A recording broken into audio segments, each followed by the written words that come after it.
Hey everyone, and thank you so much for clicking on this video. My name is Justin, and in my last video, we talked about how the Toronto Maple Leafs extended their star forward, Austin Matthews, to a 4-year deal. And today we've got another extension.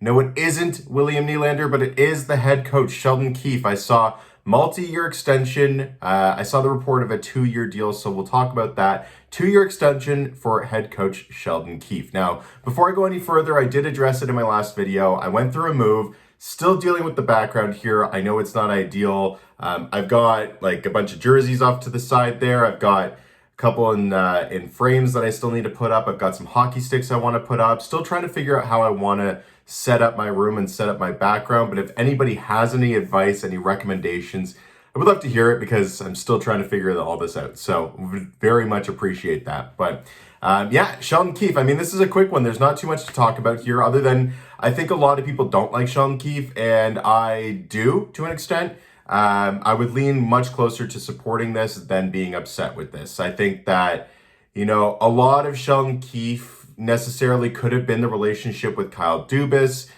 Perhaps some of the reasons why we've been upset with him in the past have been because maybe he didn't have the right personnel under Kyle Dubas, or maybe he was being told how to deploy his players by Kyle Dubas. So I'm excited to see the relationship with Brad Treliving. I think that it could be a bit of a different dynamic, allow Sheldon Keefe to do what he wants to do a little bit more. But for me, there hasn't been as much reason to be upset with how Sheldon Keefe manages the bench. I have spoken to some of my buddies that are in the coaching kind of world, and they have a better grasp of what they're doing. I don't, I'll admit. But their biggest complaint is kind of how he manages the lines and his unwillingness to split it up.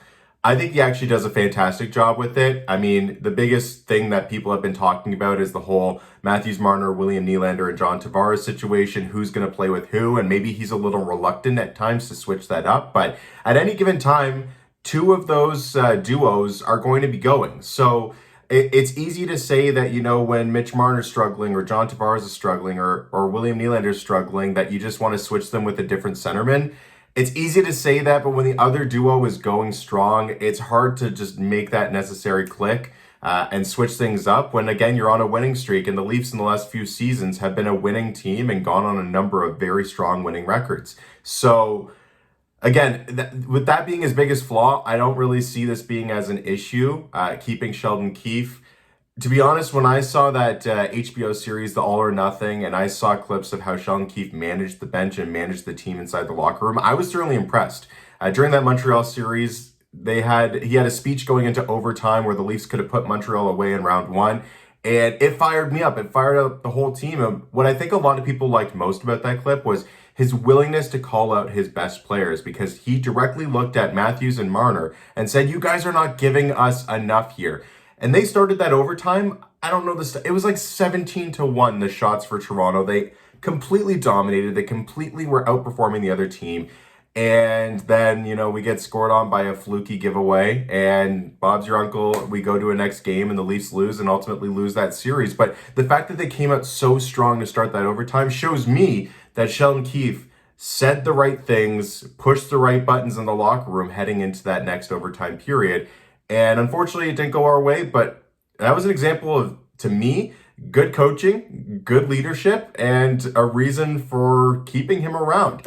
I also don't think that Austin Matthews signs his newest extension without having talked to Brad Treliving about the coaching situation. I mean, Treliving had no allegiance to Sheldon Keefe when he came in. He came in, did his due diligence, clearly asked people in the organization, the development staff, the current players on the roster. He asked everybody, what do you think of Sheldon Keefe? And if there was any reason to think that Sheldon Keefe wasn't the right man behind the bench, he would have been gone. It's very, very usual to see a new general manager step in and the head coach be fired, and the general manager brings in someone that he likes. But that wasn't the case here. This was a case of Treliving coming in. He openly said, we're going to talk about it. We're going to do our due diligence. We're going to do a little bit of digging. And he came out of it deciding that not only are we going to keep him for the last year of his extension, but we're going to keep him for 2 years longer. And again, I think that's a testament to people in the organization like this guy. They have faith in this guy. Austin Matthews and the other core leaders on this team like this guy. I've already seen reports in the comments section of people just thinking that there's a bad relationship between Keefe and the players. I don't think that's the case. In fact, if you were to compare it to Keefe's predecessor, Mike Babcock, it's a huge difference with how the relationship goes between coach and player. I think that with Sheldon Keefe, it's actually a very positive one. And again, the fact that he's been signed shortly after Austin Matthews is signed, and hopefully shortly before William Nylander is signed, says a lot to me. So there's my thoughts. I think it's a good signing. I have no complaints with wanting to keep Sheldon Keefe on the staff. I actually like the guy. I think he does a good job, and I'm excited to see how his relationship with Brad Treliving might change up how he behaves around the bench. But even if he stays the exact same, I personally had no issues with it.